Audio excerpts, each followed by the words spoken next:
تین وطروں کی ادائیگی کا طریقہ. نماز وطر کو مغرب کی طرح 2 تشہد کے ساتھ نہیں پڑھا جائے گا.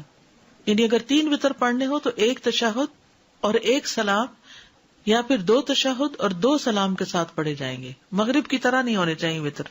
مغرب میں کیا ہوتا ہے، 2 رکعت کے بعد آپ تشہد پڑھتے ہیں، پھر 1 رکعت کھڑے ہو کر پھر آپ نماز پوری کرتے ہیں. وطر میں یہ نہیں ہوگا. وطر میں کیا ہوگا، تینوں رکعتیں کٹھی پڑھ کے آخر میں بیٹھیں گے، ایک طریقہ.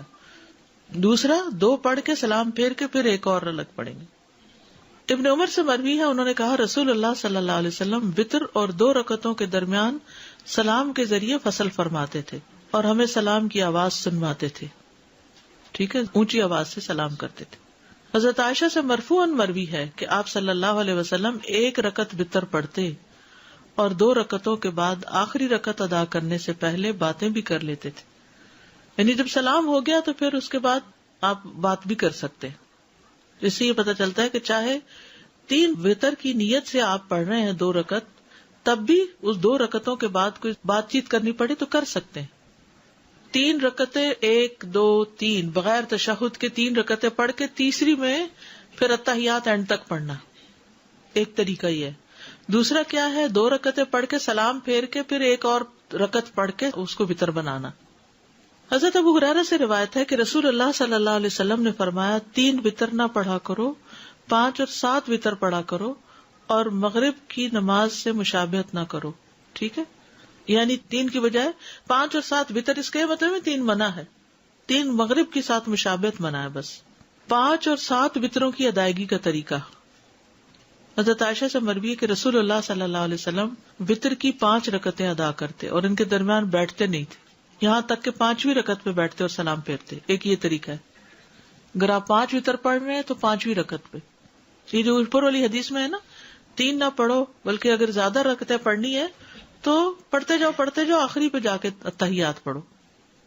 ام سلمہ سے روایت ہے، انہوں نے فرمایا کہ رسول اللہ صلی اللہ علیہ وسلم 7 یا 5 رکعت وطر پڑھتے تھے اور ان کے درمیان سلام یا کلام کے ساتھ تفریق نہیں کرتے تھے. میں نے ایسی مساجد میں نماز پڑھی ہے جہاں امام نے اسی طرح 5 ایٹ اے اسٹریچ پڑھائے تراویح کے بعد. ٹھیک ہے، تو اس طرح پڑھ سکتے ہیں. 9 رکعت کا طریقہ. زرارہ بن اوفا سے مروی ہے کہ جب سعد بن ہشام بن عامر ہمارے پاس آئے تو انہوں نے ہمیں بتایا کہ میں ابن عباس کے پاس گیا اور ان سے رسول اللہ صلی اللہ علیہ وسلم کے وطر کے بارے میں سوال کیا. تو ابن عباس نے ان سے کہا، کیا میں تمہیں ایسی شخصیت نہ بتاؤں جو رسول اللہ صلی اللہ علیہ وسلم کی وطر نماز کو زمین پر بسنے والے تمام لوگوں سے زیادہ جانتی ہیں؟ میں نے کہا کون؟ فرمایا عائشہ رضی اللہ عنہا، کیونکہ وہ آپ کی بیوی تھی، آپ کی خلوتوں کی ساتھی تھی. ہم وہاں گئے، انہیں سلام کہا، ان کی خدمت میں حاضر ہوئے اور ان سے سوال کیا. میں نے کہا مجھے رسول اللہ صلی اللہ علیہ وسلم کی وطر نماز کے بارے میں بتائیے. فرمانے لگی، ہم آپ صلی اللہ علیہ وسلم کے لیے آپ کی مسواک اور آپ کے وضو کا پانی تیار رکھتے تھے. رات کو جس وقت اللہ عز و جل چاہتا آپ کو جگا دیتا. آپ مسواک اور وضو فرماتے، پھر 9 رکعتیں اس طرح پڑھتے کہ 8ویں رکعت کے علاوہ کسی رکعت میں تشہد کے لیے نہ بیٹھتے، اور 8ویں رکعت میں تشہد وغیرہ اور دعا تک پڑھ کے پھر کھڑے ہو کر پھر 1 رکعت پڑھتے، یعنی سلام کے بغیر. اے بیٹے، پھر جب رسول اللہ صلی اللہ علیہ وسلم بوڑھے ہو گئے اور آپ کو گوشت نے پکڑ لیا تو 7 رکعت پڑھ کر سلام پھیرتے اور بیٹھ کر 2 رکعت پڑھتے. تو اے بیٹا یہ 9 ہو گئی. آپ جب کوئی نماز شروع فرما لیتے تو اس پر ہمیشگی اور پابندی کو پسند فرماتے. وتر میں قرات کون سی صورتیں پڑھی جائیں؟ سورۃ الاعلی، الکافرون اور الاخلاص. ابی بن کعب رضی اللہ عنہ سے روایت ہے کہ رسول اللہ صلی اللہ علیہ وسلم 3 رکعت وتر پڑھتے. پہلی رکعت میں سبح اسم ربک الاعلی، دوسری میں قل یا ایھا الکافرون اور تیسری میں قل ھو اللہ احد پڑھتے تھے. معوذتین. عبدالعزیز بن جراج کہتے ہیں کہ ہم نے ام المومنین عائشہ رضی اللہ عنہا سے پوچھا کہ رسول اللہ صلی اللہ علیہ وسلم وتر میں کون سی صورتیں پڑھتے تھے؟ تو انہوں نے کہا پہلی رکعت میں سبح اسم ربک الاعلی، دوسری میں قل یا ایھا الکافرون اور تیسری میں قل ھو اللہ احد اور المعوذتین. یعنی یہ بھی آتا ہے، خالی قل ھو اللہ بھی آتا ہے اور اس کے ساتھ معوذتین بھی آتے ہیں. سورۃ النساء کی آیات. ابو موسیٰ اشعری رضی اللہ عنہ دوران سفر مکہ اور مدینہ کے درمیان تھے تو انہوں نے عشاء کی نماز 2 رکعت پڑھی، پھر کھڑے ہوئے اور ایک رکعت وتر پڑھا اور اس میں سورۃ النساء کی 100 آیتیں پڑھی. ٹھیک ہے، تو ایسے بھی وتر پڑھ سکتے ہیں، ایک رکعت لیکن بہت لمبی رکعت. پھر فرمایا میں نے اس بات میں ذرا بھر کوتاہی نہیں کی کہ اپنے قدم وہاں رکھوں جہاں رسول اللہ صلی اللہ علیہ وسلم نے اپنے قدم رکھے، اور وہی کچھ پڑھوں جو رسول اللہ صلی اللہ علیہ وسلم نے پڑھا.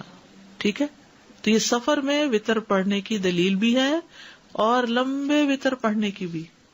یعنی آپ اگر عشاء کے ساتھ وتر پڑھنا چاہتے ہیں تو سورۃ الاعلی اور کافرون اور اخلاص پڑھ کے ختم کر دیں، اور اگر آپ صبح تہجد کے وقت پڑھنا چاہتے ہیں تو دو کر کے آپ الگ سے بھی 3 وتر پڑھ سکتے ہیں، اور آپ 8 رکعتیں ایٹ اسٹریچ پڑھ کے بیٹھ کے پھر 9ویں پہ بھی پڑھ سکتے ہیں. تو جو بھی آپ کو سوٹ کرتا ہو آپ کر سکتے ہیں. ٹھیک ہے، اب یہ ویرائٹی آپ کو فرض نمازوں میں نہیں ملے گی، یہ صرف وتر میں ہی ہے، کیونکہ اس کے ساتھ نفل ہے. دعائے قنوت، رکوع سے پہلے دعا کرنا.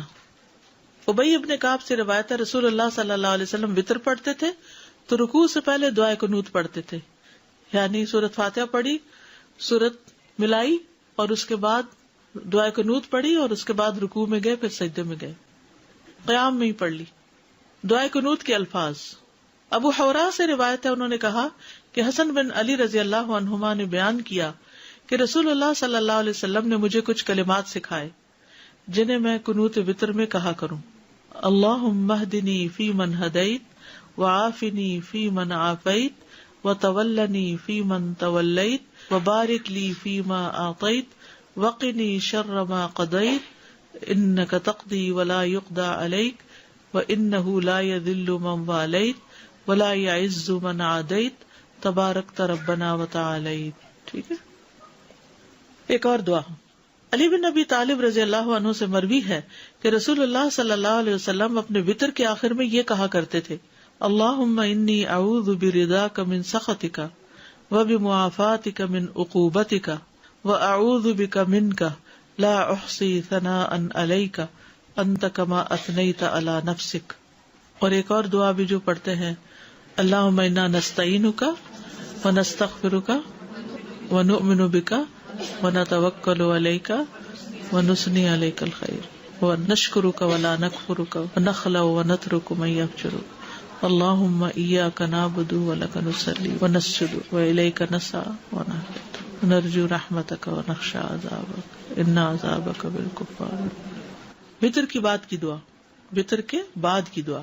ابی ابن کعب سے روایت ہے کہ رسول اللہ صلی اللہ علیہ وسلم 3 رکعات وتر پڑھتے، پھر جب فارغ ہوتے تو فراغت کے وقت 3 دفعہ سبحان الملک القدوس، پاک ہے بادشاہ نہایت مقدس، یعنی اللہ تعالیٰ کی تعریف بیان کرتے، یہ پڑھتے. آخری مرتبہ لمبا کر کے پڑھتے، سبحان الملک القدوس سبحان الملک القدوس سبحان الملک القدوس، ایسے لمبا کر کے پڑھتے.